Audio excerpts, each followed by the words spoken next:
We cover many serious issues in this podcast. This discussion may contain reference to domestic violence, sexual violence, violence against children, suicide, drug use, or graphic depictions of death or dead bodies. It is not suitable for all audiences. Tonight on Unsolved Mysteries Rewind, two friends get together to discuss episodes of their favorite television show, Unsolved Mysteries.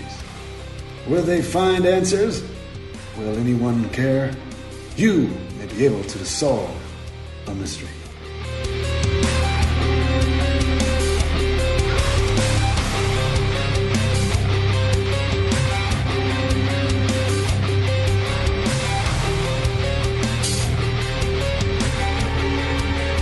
Hello, this is Mark, and you are listening to Unsolved Mysteries Rewind. I am on with my co-host, Kim. How are you, Kim? Oh, I am great, thank you. How are you? I'm doing really well. As we jump into not only an exciting time for Unsolved Mysteries in general, but also an exciting time because the episode we are talking about today is Season 10, Episode 2. Mm-hmm. This episode is a very strange one. It's one of these ones where it kind of goes into the world of the paranormal. It also goes into the world of murder and just truly unexplained things. So that's what kind of called out to me. And thanks to your investigative work, you've pulled out things that I could never have imagined existed. Oh, I'm so excited when we get to the juicy one. But we do start with Brook Baker. This is a pretty well-known Unsolved Mysteries case, Brook Baker. This is September 7th, 1997. College student, 19-year-old Brook Baker is found raped and stabbed to death in her off-campus apartment. Now, do you think that this is a little bit of a cautionary tale? I just feel like she would have went to the police. Oh, thanks. No. I just feel as though I hate it because it's hard for me to judge this particular story without sounding a little bit sexist. But she should have gone to the police at some point.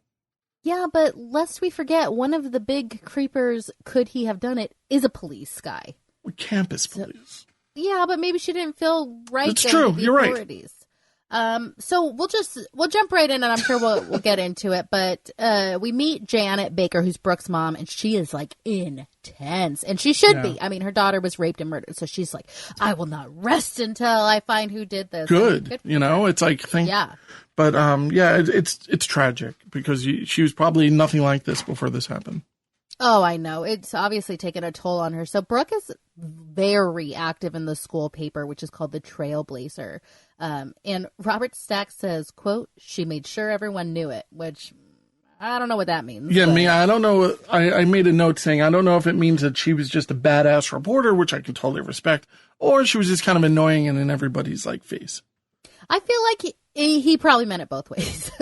Yeah. So in spring of 1997, she actually heard about a date rape happening at a frat party, which I'm sure happens a lot. And she went after it very aggressively. So You go, girl. Her mom said that she feared for her safety in investigating it, but she said, if I can stop one girl in the future from getting raped, then it's worth what I'm doing. Right. So, I mean, definitely she leans to the side of badass. She's willing to put herself in a compromising position with really shady-ass people to get not just the story, but to actually bring people to justice, maybe. Absolutely. I loved her. That. I do, too, and I thought she was tenacious, and I think that this whole thing is like, see what happens, ladies, when you forget your place and you get too tenacious, then everybody wants to murder you, you know? So that's with the sexist aspect of it. And I got into like a feminist rage in this episode. Well, and it's a triggering episode when it comes to that type of thing, because it really speaks of a period of time that kind of still exists. And what do you think of frats? Were you ever in a frat? No.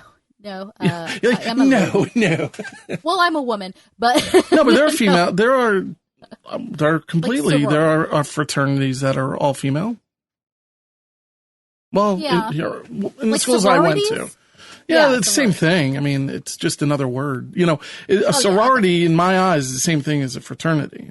Okay, well, yeah, fair enough. But no, I wasn't ever in a fraternity or a sorority. I went to culinary school, so I didn't go to like one of these types of schools. I was never like, oh yeah, let's all hang out together. Like I've always kind of hated people. Yeah, and so I was approached, and it was one of these things where it's like, no, like I don't know. It was just, I don't understand, but this culture does exist. I mean, a lot of people say rape culture doesn't exist and fraternity culture doesn't exist. And it's kind of like you're really blind to it, or maybe you're scared of it because maybe your kid's going away to school next year or something, but it's one of those things that does exist. And I mean, personally, it doesn't really appeal to me because if I want to have a drink, I'm just going to have a drink. I don't need to have 3 gallons of drink. Yeah, no, frats are the worst. Yes. Totally. So they get really pissed that she's writing this story and exposing them for raping people. So they start sending her emails threatening her if she ran the story, like, if you don't shut your mouth, we're going to permanently shut it for you, like stuff like that. And so one day she is minding her own business and a truckload of fraternity brothers confronts her at her friend's house. And they're just like, if you run this story, blah, blah, blah. So all these men are confronting this woman, this young woman at her friend's house and just threatening her. It is so outrageous. The reenactment is very scary.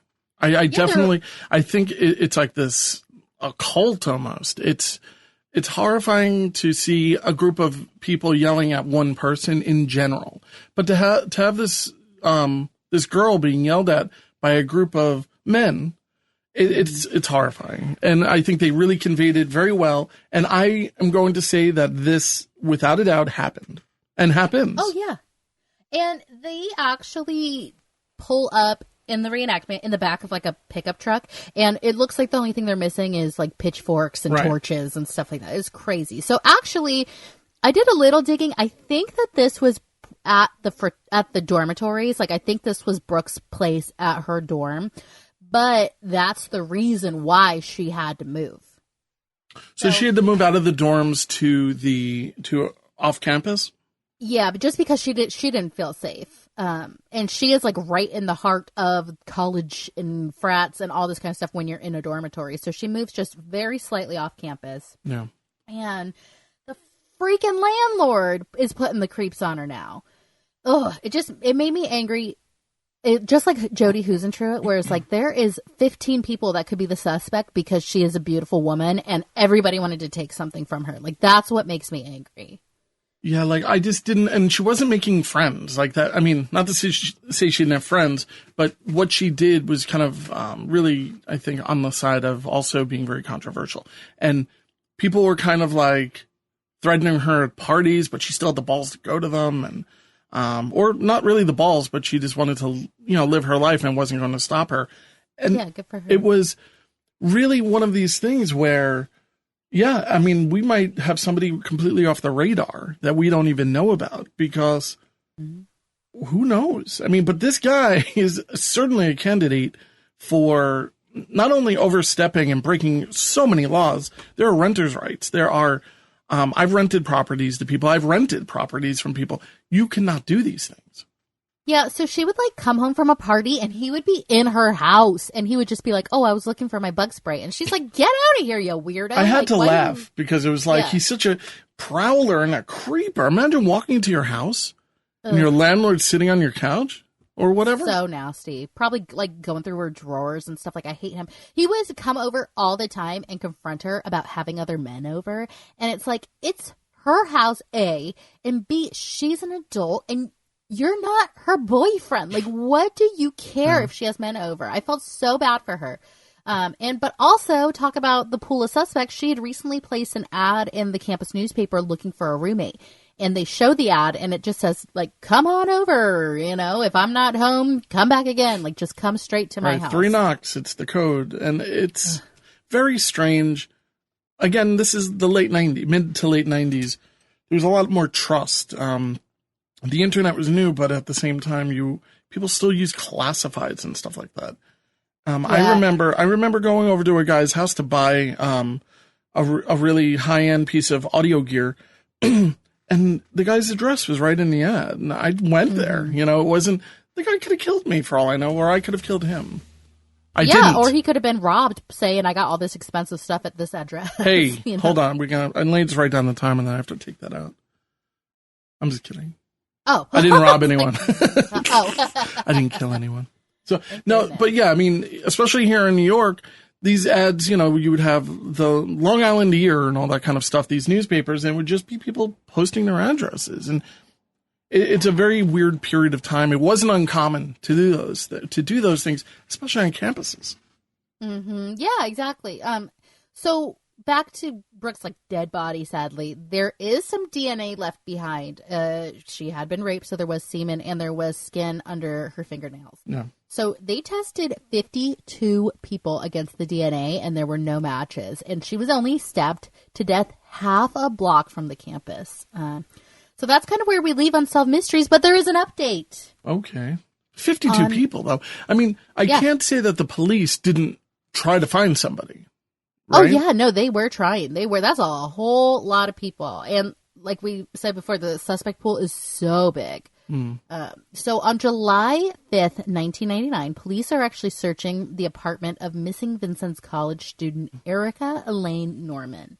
And they realize this crime scene looks familiar. It's pretty identical to Brooke's, including the fact that there was water running in the bathtub. I guess that was his calling card. Oh, I hate it. Oh, I know. So I hate Erica, calling cards. It just makes it even more creepy. Yeah, and this guy thinks he's a budding serial killer. Well, he got away with it already. Who knows if he did it? I'm sure he's done it other times. Or at least some kind of escalation. So Erica was actually last seen leaving a restaurant with a man named Brian Edward Jones. And interesting fact about Brian, he was actually roommates with a man that Brooke was seeing before her death. And he had been over to her house before, and he was actually on the night of the murder at a frat party 2 blocks away. The next day after Brooke is murdered, he has a huge scratch down his face. I don't know why nobody thought to test him, but whatever. I mean, I'm not a police officer. So they took his DNA and it matched. And Erica, the second girl's body, was found 2 weeks later in a cornfield in a plastic tub. Oh, my God. So he said he would admit to killing her in exchange for taking the death penalty off the table. And on December 14th, 1999, he is sentenced to life without the possibility of parole for Brooke's rape and murder and another 60 years for Erica's murder. So... Oh, yeah, it's good that he's arrested, and it's good that he's in prison for the rest of his life, but, he got away with it. It's heartbreaking. He got away with it for 2 years, yeah. So the only motive that police could come up with was the fact that he wanted to commit murder after viewing a crime thriller in 1996 called Curdled. I guess that shows a woman being knife attacked and stabbed multiple times with a kitchen knife, and then it's left running in the sink, there's running water. So they think that's what it was. I can't find an updated picture of him to save my life. The only thing I have is his booking thing, but he is still in prison. I checked just this morning. I mean, it's I never heard of this movie. Thank God. It says Quentin Tarantino presents, but he only wrote a small part of it. Presents usually just means he threw some money at it, maybe. Yeah. But still, it doesn't even make a difference, who made the movie, because to be inspired by something like that to do such a heinous act is there's mental illness. It's disgusting. Oh yeah. Oh, something is already broken if you see a movie and you are I want to emulate that. They say with Natural Born Killers, that's all these serial killers' favorite movie, and it's well, I mean, there was already something off. Yeah, and this was also, now that I think about it, the period of time where the movies were kind of ultra violent. Mm-hmm. But I can't say I'm going to blame movies. No, I know. Yeah, totally. But it's interesting. Maybe he had this movie, maybe in his DVD player. I'm not really sure how they came to this conclusion. Oh, he rented it. They had the rental receipts and stuff of it, right before, and I guess it's pretty similar. You rent a movie? That's weird. So yeah, it's very strange, very strange. But now we're going to talk about something in the paranormal. Loved this story so much. Did you really? I loved it. Now I do want to just reference that I did an interview with, a walk-in. Do you want to say what a walk-in is? Okay, so a walk-in is basically a person on Earth has a near-death experience, and in that time that the spirit world is kind of open, another spirit comes in and takes the place of your spirit. Yes. So your soul leaves your body and a new soul comes in. Yeah, it's almost like the spirit, the one that leaves the body, dies. And it goes to, heaven or wherever. And it's, you literally get this replacement of spirit. And it's a willful act. It's one of these things. So I interviewed this woman, Hildegard Miner, and she's a walk-in. She claims from the Boots Andromeda, part of the galaxy. And I'll put a link to that in the show notes if people want to listen. Now, Hildegard is a really, really wonderful person. But she falls into this category of being very kind of hippy-dippy. But if you could listen to her, I don't know if you're going to take the time to do this, but if you listen to her, just dispel any type of preconceived notion that she's making it up. Because I spoke to this woman for a really long time, and at least I believe that she believes what she's saying is factual. And I have to say, I think you have to be a little hippy-dippy to believe in the premise of this. You could otherwise explain it away. But every single walk-in that they interviewed was, like, happy about the experience. Like, it seemed like a very positive thing in their life. Yeah, and I've spoken to a couple of walk-ins. And, one person went through this particular situation, and she now knows all of this really advanced math, and it's legitimate math, and it's crazy. That's so cool. And I say it's crazy because I've said to her it's crazy, and she's like, I agree with you, it's crazy. She created this mathematical, physical equation that is just boggling people. And I'll send you a link to that and see what you think of that. But in order to even conceive what she was talking about, she went to all these mathematicians, and they created this 3D model of what she's talking about. And it's kind of a really kind of beautiful design. But anyway, that's incredible. Right? And her name, she goes by the name Aurora. And I also interviewed her. She's very nice. And she also falls into this category of somebody who maybe I would have known in the past who burns incense while they record podcasts. So. Yeah. But I no longer have a dashiki, nor can I fit in one. So walk-ins, we have to have this whole thing. Now, when we introduce the walk-ins, he's talking about a number of people, and he references a number, Robert Stack references a number of stories that have been used in the past. I don't know if you caught that. He talked about a person being hit by lightning and electrocuted. Yes, and I pulled the gif of that because that was insane. So this is somebody, Danny and Brinkley, who I interviewed on The Odd, who was electrocuted twice. I believe he's in a plane crash. And he went through all of these near-death experiences. He's not a walk-in. That's why I was very surprised to see him in this. But he went through near-death experiences. And even today, I just texted him like a few days ago. He deals with hospice patients now. And he's honestly the nicest guy in the universe. Nice. He's a little bit older now, so that's why I kind of was checking in on him every once in a while because of the whole coronavirus and everything. And he really puts himself in situations where he's around a lot of sick people. But anyway, he's doing well still, Danny and Brinkley. And yeah, he's very eye-opening, really, really wonderful person. And he's got that little bit of a southern drawl. And you'd like him. It sounds like it. Yeah. That's awesome. But he used to be a bully, and that was the whole thing. Yeah. He was a real dick, actually. And he went through this near-death experience, and he decided to turn his life around. But that's not the story we're talking about. No, they give us a few examples of how a near-death experience can make you a different person, but these people actually are different people, is kind of the point that they were making. Yeah. So we get to meet Reverend Carol E. Parrish, who is just the most lovely woman I've ever seen. Yes. I just think she's amazing. So in 1958, she was like a little 50s housewife pregnant with her 6th child. And during childbirth, because it was so difficult, they gave her a shot of sodium pentothal, which is actually what they used to euthanize pets.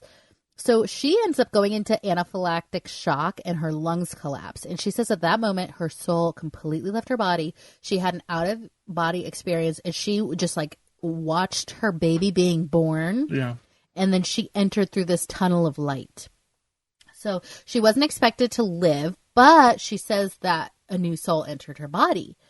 So ever since then, and she kind of cries thinking about how will like people believe me, like I sound crazy, but she begins having more out-of-body experiences, and once she's aware of it, like her two halves combine. Yeah. Which we'll post a gif of because it was like very visual. So her 50s husband is like, "You're crazy." He literally says, "You're crazy." Yeah. And she's like, I just became more assertive and independent. So yeah, in the 50s, that makes a lady crazy. Yeah. And her husband left her in 1967. Oh, God. What a weakling. I know. I mean, who knows? Maybe it was something else. But I mean, like, just because your wife has an opinion is no reason to leave. I know. Jesus. So in 1965, she begins to study metaphysical religion.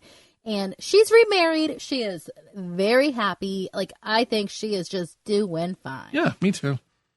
And then we get to meet Sherry. Now, this is the riskiest Unsolved Mystery. If I could just mention one thing. When she shows the separation of her body and everything going in, this is a really, really good visual if you want to learn what astral projection is all about. I don't know if people listening to the show have any interest in these type of metaphysics or that's just a gardener truck. It's not a Hummer in the background. It's just a gardener driving by. So, but the world of parapsychology and metaphysics, it can be very, very hard to get a visual of what the hell you're talking about. But if you wanted to learn more about astral projection, this is a really good visual presentation of what it is. Even though she's talking about it a little bit differently, I just think that it really hit the nail on the head if people are trying to understand what that's all there about. will be a GIF on the Facebook page, Unsolved Mysteries Rewind Podcast. A lot of good effects here, by the way. Yeah, and we have almost definitely. a naked lady in this. Yeah, you almost see everything. So, Sherry is staying with a friend, and her like chakra's kind of off, like she's just not feeling it. So, her friend is a metaphysical healer, and she asked her to give her like a rub down. So she's naked under a sheet. Well, just no, it's funny the way you say that. Rub down, you know. But yeah, Yeah, so she's in the room, and they said the whole room changed, and this globe of energy came. And they're describing it as like a literal ball of light comes in. Like lightning in the room. Exactly. And you better believe I pulled this GIF, and it'll be on the Facebook page. So it like goes into her spine. Her spine fills all the way up like whoop. And then she gets up, and she is like this naked orb of light, and she is just like dancing with it, and like it looked very like Burning Man-y, very like delightful. I wanted to do that. This whole segment was because I'm going to guarantee it was because they got an intern right out of film school who's like, I have this cool software.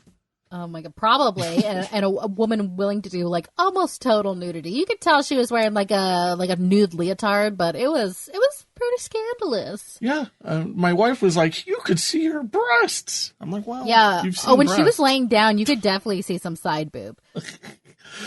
No, it's like if you're 12 years old, you might really enjoy this a little bit more than we did. Yeah, I think probably so. So she tells husband Donovan that she is no longer Sherry, she is Jewel. Oh boy. Yeah, and he was like, yeah, she definitely changed because when I barked at her to go get me stuff, like she wouldn't do it anymore. Again, so I knew she was a different person. It's like, honestly, it's like, what is with these guys? If I told my wife, yeah, rah, rah, rah. I mean, I don't know, maybe I'm just more modern than these people, but you just don't talk to people this way, no matter who they are. Yeah, he was like, she wasn't as subservient to me anymore, so I think something did happen to her. But she would basically, like, go into the grocery store, and she had, like, such a hypersensitivity to energy fields and to people, to things, that, like, she would be, in her mind, it would have all these, like, thoughts and feelings and auras and stuff projected into her mind, and it would totally overload her. And this is something that also, it's a phenomenon that happens. We talked a little bit in the last episode about EMPs, electrical magnetic pulses. But some people are just much more sensitive. Some people will have their cell phone on them and their battery will drain more than other people because their body actually will drain the power, literally. Wow. Just because of their I don't know why, but it has something to do with like your own personal magnetic fields and your own. I can go deeper into that, but I'm not going to. Okay, well, everybody in the family seems pretty happy about the new soul. I've looked them all up, and they are all doing like conferences about walk-ins and what do you call it? Like self-help guided type experiences. And adorable Reverend Carol Parrish is still around. She is 85 years old. She's written many books about walk-ins, and Jewel has a book called Walk-ins. Yeah, I mean, and walk-ins, I think, are the next thing that people are going to talk about. This is one of these kind of untapped things. I'm kind of curious. Paranormal stuff kind of comes and goes, and this is one of those ones that people very often don't hear about. Oh, I loved it. I thought it was a cool idea, a cool story. They were talking about, like, when you go to the other side, how you are just wrapped in understanding and wisdom and all the knowledge of the air. I was just like, yes, I want to do that. Yeah, I'll do that. Sign me up. So now we head down to Vider for another beautiful young lady and another tragic story. Yeah, and an interesting side note, when I started researching this actually is the case that inspired the movie Three Billboards Outside Ebbing, Missouri. Never heard of it. My wife did. I don't know. Really? Oh, my God. It was like winning all the Golden Globes and stuff a few years ago. Sam Rockwell. I'm going to look for it. It's such a long title, though. I mean, yeah, I know, but I think it's like an indie vibe, so... It's totally off my radar, but it's something I'm going to look into. I don't think the actual case itself within that story has anything to do with it, but it's definitely inspired by actions taken after the murder. So police find Lucille Kathy Page in a wrecked car. The weird thing is she's dead, but the weird thing is she has no obvious wounds. The car had no damage, and the impact was so slight that she still has soft drinks full upright in her seat. Like she came to a stop at 5 miles per hour, you know? At the absolute fastest, yeah. But what's weird is, though, like her feet were tucked back towards the seat and not stretched out towards the pedals. And she was also missing socks that she was wearing earlier that night. She wasn't wearing a seatbelt, but she wasn't slumped over the dashboard. She was still like sitting far back in her seat. And there were blades of grass under her body, which had indicated to police that she had been dragged and placed in the car. Now, we meet Detective Sergeant Ray Mosley, and he says the accident was staged, which A, obviously. B, fun fact, he was actually charged in 2014 for stealing a taser from a crime scene. Holy cow. Yeah, I found that this point. I was like, the juicy, I am adding this. Now, was he dismissed or? Yes. Wow. For stealing a taser? Well, he's stealing something that is evidence, right? Oh, I didn't think about that, but just being in somebody's house and then being like, that's mine now because I'm the law, like that enough to be dismissed, I would say. I would, just knowing a lot of cops and the way they are, I would not think that is enough to get fired. I really just don't. I'm not saying I agree with it, but I'm guessing that this person stole something that was part of evidence. And there's a lot of shady stuff going on around this guy because apparently he is, quote, a lifelong friend of Steve Page, who is the husband of the victim. So, innocent, right? I mean, this guy. I know. Exactly. I really do think. I don't think he did it. Well, maybe I'll change your mind. So Kathy Page was a 34-year-old married mother of 2, and she lived only 100 yards from the crash site. And police said when they went to go wake her husband Steve up and tell him that she was dead, he immediately looked down the road to where the car was, almost like he knew. Yeah, that was a bit shady. Yeah, and Detective Mosley said he was crying, but there was never any tears. So Steve is the main suspect. As you know, usually the husband is. And he insists that he's innocent, and we get to have him talking to Unsolved Mysteries. One question. Now, Mosley was saying that when he said that his wife was found down the road and he looked down there, I mean, he admitted that Steve had done this. That he had looked, exactly. And he's the one that told us that Steve never cried actual tears. So this is all from Mosley. So I don't know. Which is weird. I mean, maybe they were friendly or something like that, but it doesn't really sound like he's on his side because these are observations that easily could have been left out. Yeah, definitely. Yeah, and we get some info from Mosley, but still, I don't know. Well, we'll see. So, Kathy and Steve had actually been married for 13 years, and he said that they drifted apart so she could find herself, Yeah. And Kathy's sister says, basically. I mean, that's yeah. We see this also time and time again. Yeah, see our Jewel and Dottie Kaler case where anytime the husband is just like talking bad about his missing or dead wife, like maybe let's take a closer look at him. That is so unusual. So. Kathy's sister says that she was done with the marriage. It was very abusive, and Steve had actually moved out at the time of this. So the next day, Kathy asked him to babysit the kids. She was like, hey, I'm going to go out with my friend Charlotte. We're going to have some drinks. It's going to be like 11:15. The kids are going to be asleep. Come over, just be a body here, basically, while the kids are sleeping, and I'll go out with my friends. And you made a great point that, it's kind of like, you're one, you should never have an issue watching your own children, right? Mm-hmm. But it's not babysitting when it's you're the father. This That's is like your a huge pet duty. Like you're there. It's like if anything, she's just letting him know that he needs to be there. Exactly. No, that was like a huge pet peeve of mine. It is not babysitting when you're the dad. So she was getting ready to go out with a friend, Charlotte. She had just popped out of the shower, according to Steve, when Steve had arrived. And he says that she went at like 11:30 at night to head to Beaumont. So Kathy was actually dead by 4:15 a.m. And she was not wearing any makeup or jewelry that she had left the house in, and she had been strangled. She also had a broken nose and a blackened eye, almost like a husband beating the crap out of his wife. Just conjecture here. So there was blood on her underwear, but not on her outer clothes. And this is when I first started thinking maybe she was raped. Yeah.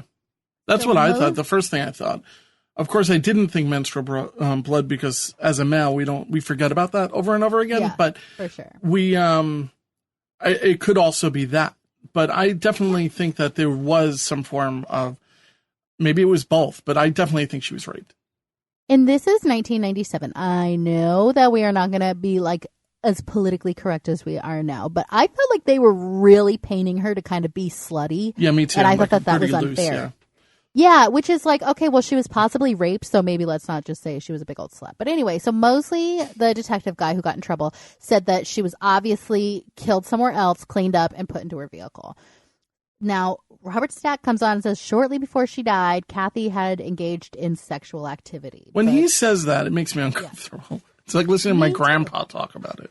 Oh, see, I don't mind him talking about sexual activity, but I don't like sexual activity plus blood, and we're going to say that she had sex. Like, no, blood plus quote-unquote sexual activity usually means rape. Right, and the whole thing is questionable. You know, it's one of those things where it also, if they really wanted to go that route, they could have thrown in, it's possible she had, her period at the period of time. Yeah, exactly. And like, I don't know why they were so hesitant to talk about rape on this episode. We have definitely talked about rape before, but they completely left out the part that Brook Baker was raped. Yeah. They never even said that once. I have a feeling, I mean, I'm probably wrong here, but I feel like there was a moratorium on the word rape for this particular segment. It was shocking that they didn't say it. Like this is a big part of the story. They've said rape. They've called out rape before, in other segments. But this one, it was a glaring omission of the word. Exactly. And like, that's what they were kind of painting her to be a loose woman. So police found out that she hadn't met Charlotte and that she actually went to go have like a romantic night with her new boyfriend in a Beaumont motel.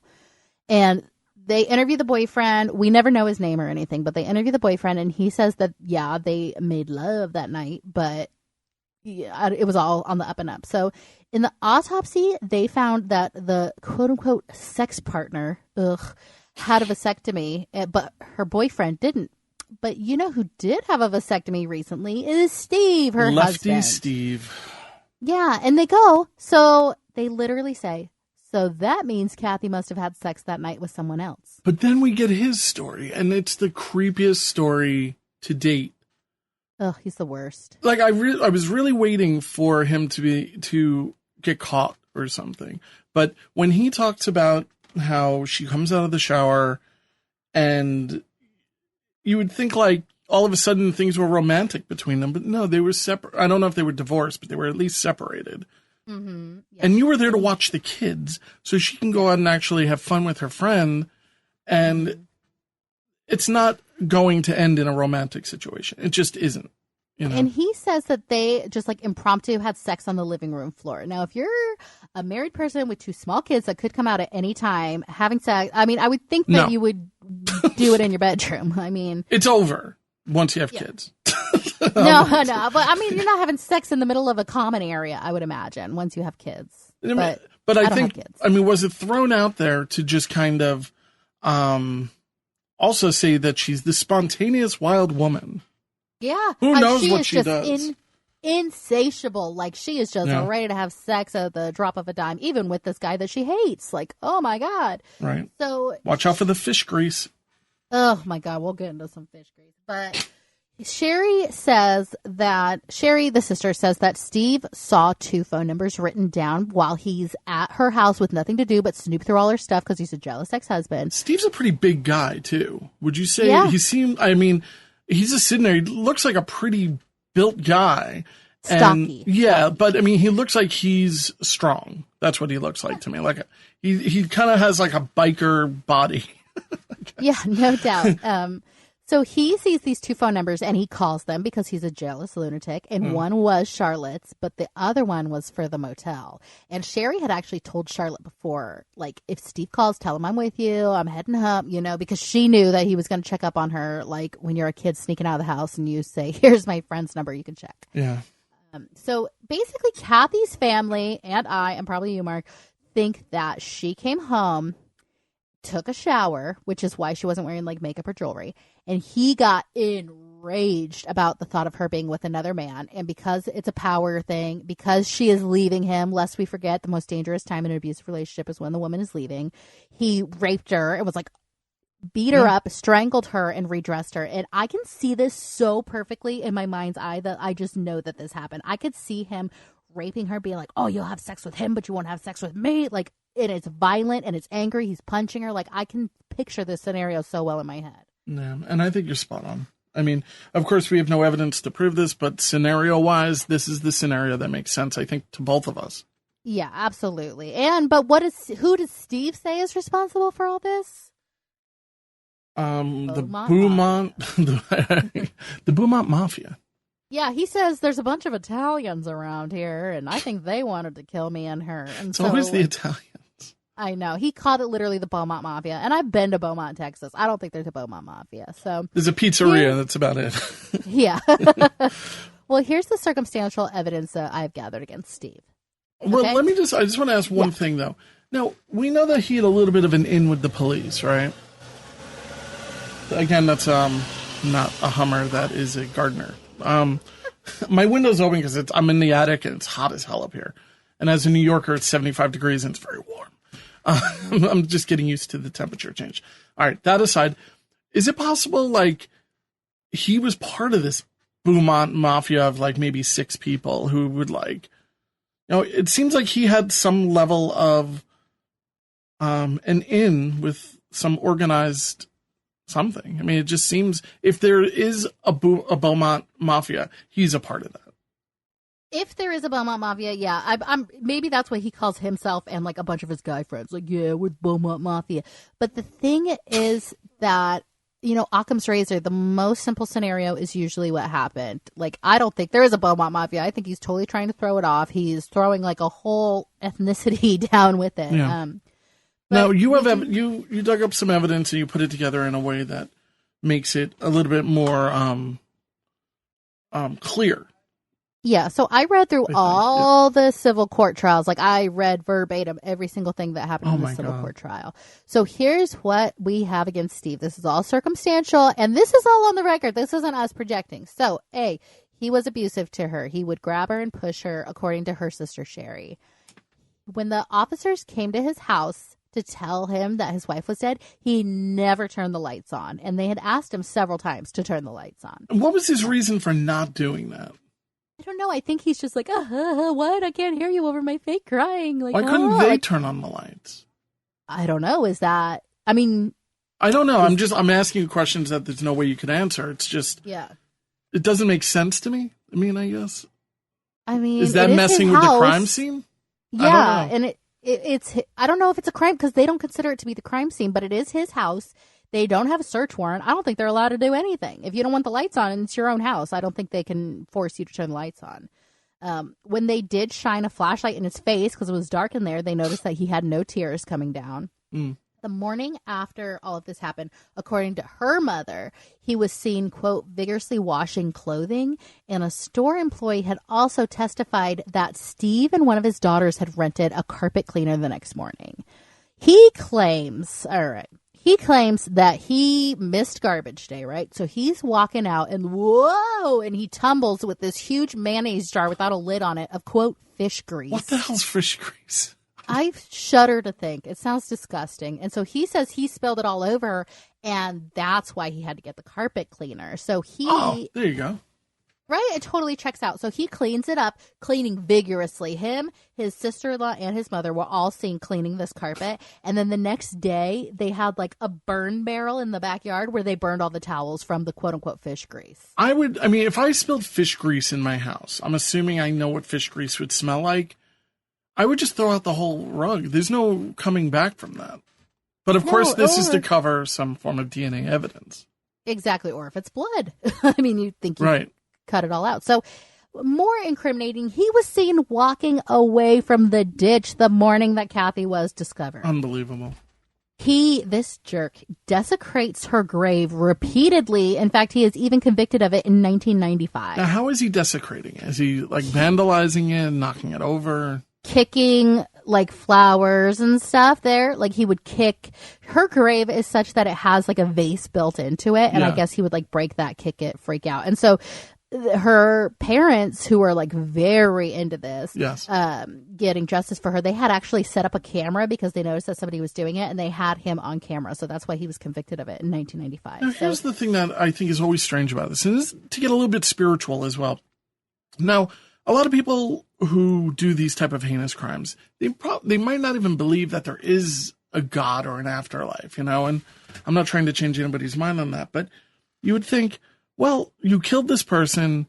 You've done probably the worst thing that a person can do, taking someone else's life. You are going to hell, I guess. Like that would be the, Christian belief.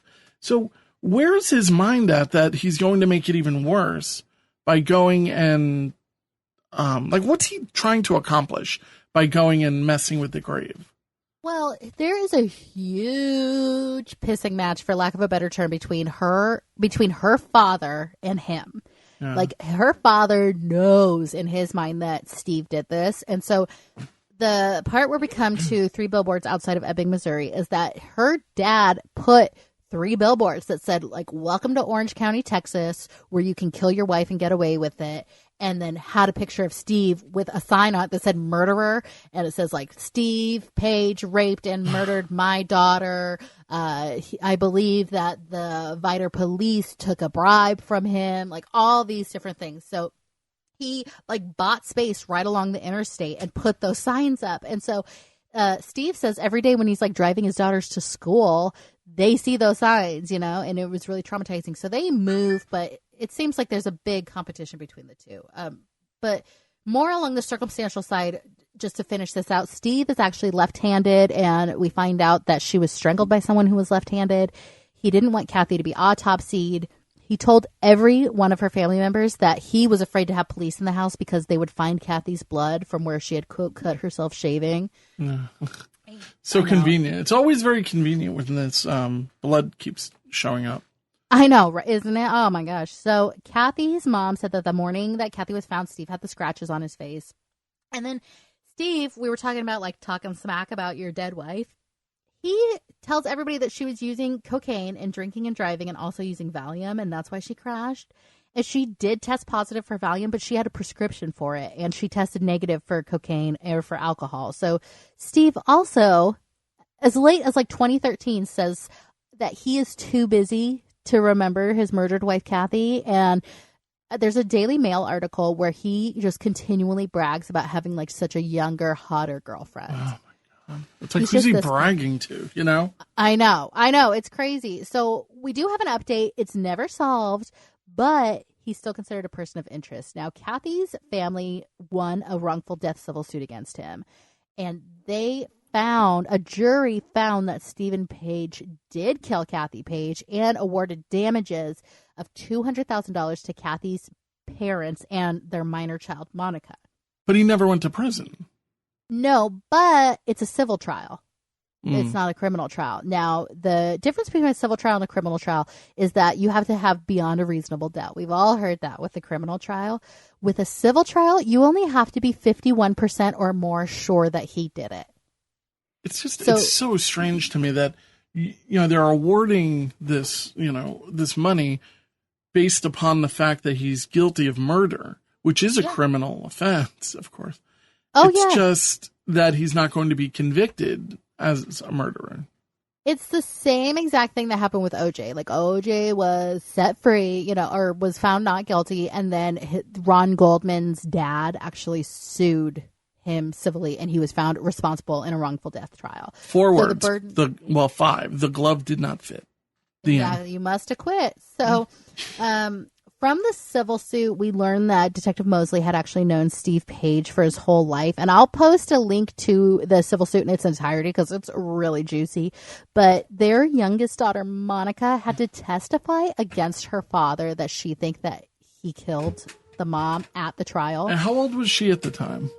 I don't know how old she was at the time. That's a good question. But she was 7 at the time her mom was murdered. I don't know how old she was when she had to testify against her dad. They had 2 daughters. One daughter was like vehemently on the dad's side, and one was like vehemently on dad's side. It's tearing a family apart. I mean, it's disgusting.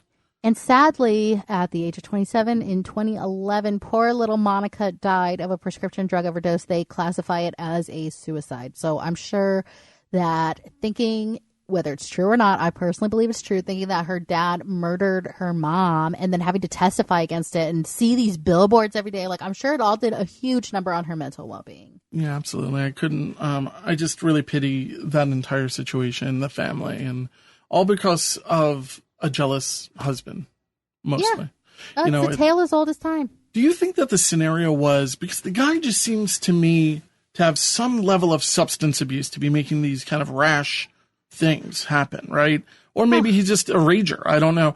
But he definitely set up his ex-wife to be in this car accident, and he was too stupid to get it to actually happen. Yeah.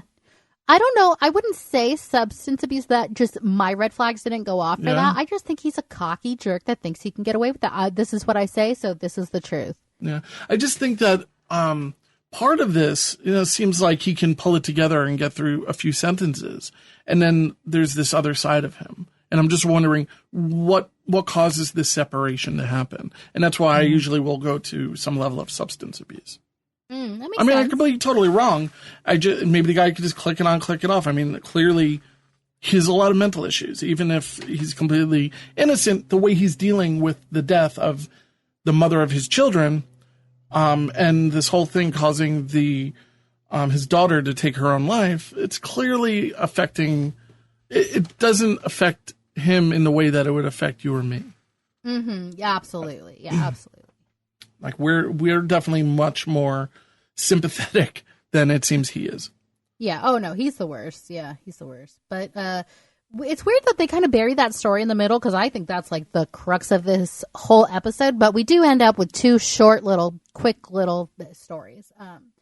So we're in Ocala, Florida. It's 1995, early in the morning. 48-year-old Wilma Drew is driving, and a car heads head on at her in the wrong direction, going 55 miles an hour in the wrong direction. It's our worst fear, right? It's just the worst. Yeah.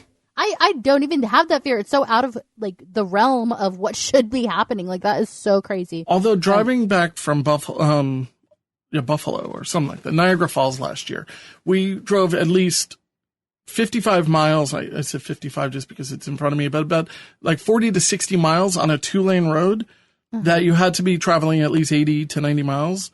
And you would be going practically head on with tractor trailers on the other side. And the whole time it was just 2 lanes. One way, and the other. And it was horrifying. Yeah, I'll bet. With a bunch of Boy Scouts until. No, it was just us, but it was mountainside. And with no guardrails on the side. Oh my God. So you can't even have a panic attack and pull over, and it was a big rainstorm. All right. Anyway, So it's always my fear that this is going to happen to me. Yeah, that is really stressful. Yes.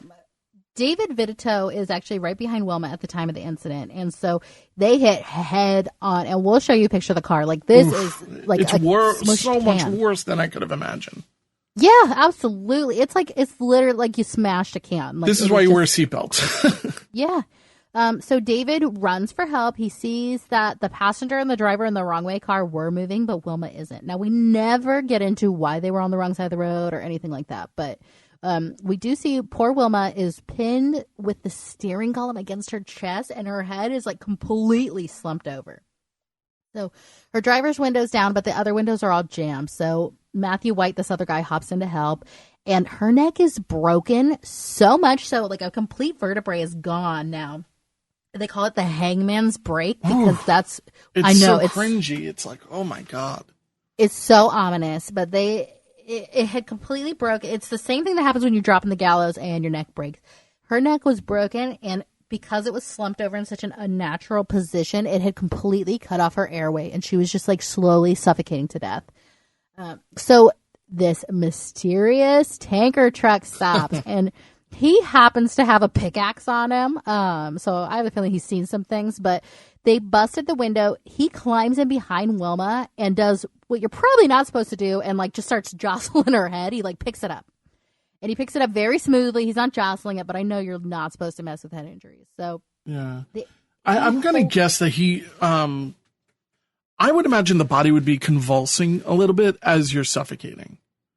Yeah, and that's why I'm thinking. But yeah, what he did is he lifts the head, and I'm assuming what he heard is her take a breath. And then he's like, oh my God, if I can't move because of blah, blah, blah. And I was like, oh my God, this guy is literally has, and I think they even said it, had her life in his hands, literally. Yeah, absolutely. It's 10 minutes until the ambulance arrives, and he is sitting there like completely still holding her head, almost like against the headrest of the seat just to stabilize it. Yes. So paramedics are like, sir, we need you to get out of the car. And he's like, I'll help you. I'll get out as soon as you stabilize their neck. And they're like, no, just like let go of her, let it drop, and we'll get in there and do our job. And he's like, I will only get out of the car if somebody holds her head in place until you get it stabilized. Yeah. So Matthew, one of the guys that helped before, holds her head still, and the truck driver just leaves. No thank you, no recognition, no nothing. He just leaves like just another day. So, now, what did you think the explanation was going to be? Because I can tell you what I thought because of where the paranormal story was. For him leaving? Yeah. Like, what did you think that the explanation that Unsolved Mysteries was going to present? Guardian angel. Right. It was going to be an angel story. Like, nobody had even seen a truck on that, thing. Or trucks weren't even allowed on that road.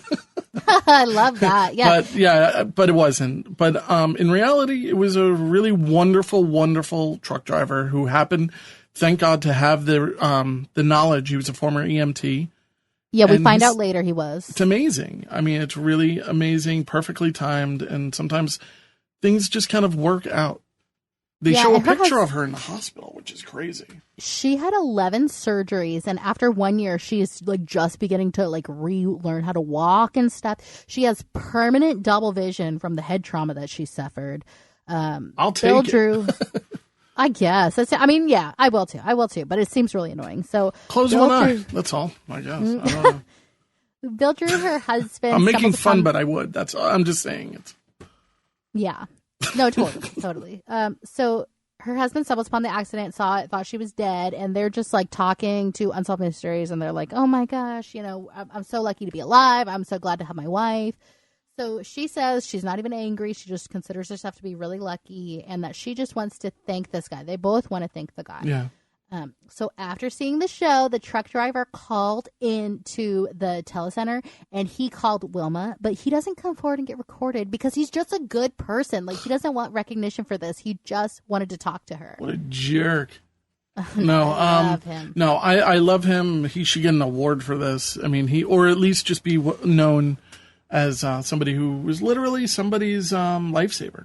Literally. Yeah, totally. And, Bill and Wilma are both still around. I've been Facebook stalking them. They seem to be very happy to be recent grandparents, and they're just living a good life. Now, this next story, I'm going to fully admit I watched 3 or 4 times, and I just don't get it. Like, I don't want to go down my own personal rabbit holes, and I wanted to know if you could just tell this story, because I had a hard time even understanding what they're trying to get through here. It just seems to be people who moved away from each other.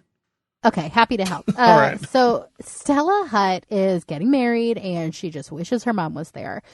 She basically only grew up with a single father, Robert Wortman, and he has raised her on her own since she was 3 years old. Stella's mother actually disappeared in 1975. So we go back a little way. 1972, Stella's father is serving in the Air Force in Seoul, South Korea. And he is an African-American man, and he falls in love with a South Korean woman. And the only reason that that I even bring that up is because she talks about her like journey being biracial and not fitting in and stuff. So he meets and falls in love with Ok Cha, who he calls Sunny. Now, they married and had a baby, little baby Stella, and they relocated because of him being in the Air Force. They relocated to Tokyo, Japan. By the way, Sunny is one of those things where it's like Cindy. I don't know why, and I don't think this is racist or anything, but it seems to be, I know so many Asian girls whose nicknames are Cindy or Sunny. And I don't know why. And they're just nicknames. No, you know. Yeah. All right, sorry. So all Stella remembers is that her mom worked at an ice cream parlor when she was little, and she also worked nights as a waitress. So Robert tells little baby Stella that her mom fell in with the wrong crowd and people who, quote, weren't very family oriented. So they decide to send Stella to move to New Jersey to live with Robert's mom because they're having marital issues and they're like, we're going to be doing some fighting, I'm guessing. So why don't you go to New Jersey with your grandma and we'll meet you here later. From Japan. Yeah, from Japan. And granted, she's like 3 at the time, so it's probably not as big of an adjustment for her. But I'm sure there's still some culture shock. So he leaves her there and returns to, quote, work on his marriage with Ok Cha.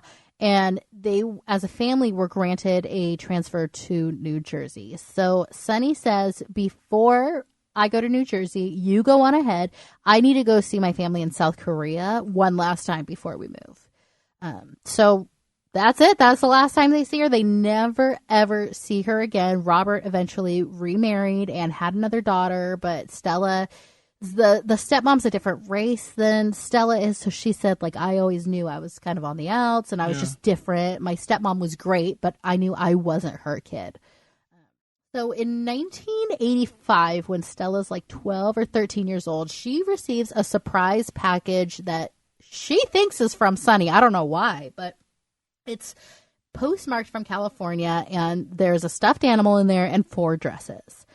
And she is obsessed with the stuffed animal. She has to sleep with it every night. She never wants to be apart from it because it's something from her mom. Of course, yeah. And she actually wants, she's on here now because she has a child named Darius, and she wants her mom to meet her son now. And she's like, it's not too late. We can still figure this out, you know? And that's where we ended. There's absolutely no update. Nobody's ever heard from Sunny. And I don't even know how responsible this is to say on the air. But just putting my little Unsolved Mysteries detective cap on, is it possible that Robert had something to do with her disappearance? Oh, you think there's something nefarious? It's possible. He dropped her off and went back to see the mom. And ever since the mom and him were having a big tumultuous argument about ending their relationship, then she's never seen from again. The package is postmarked from California, but there's no reason why Sunny would be in California.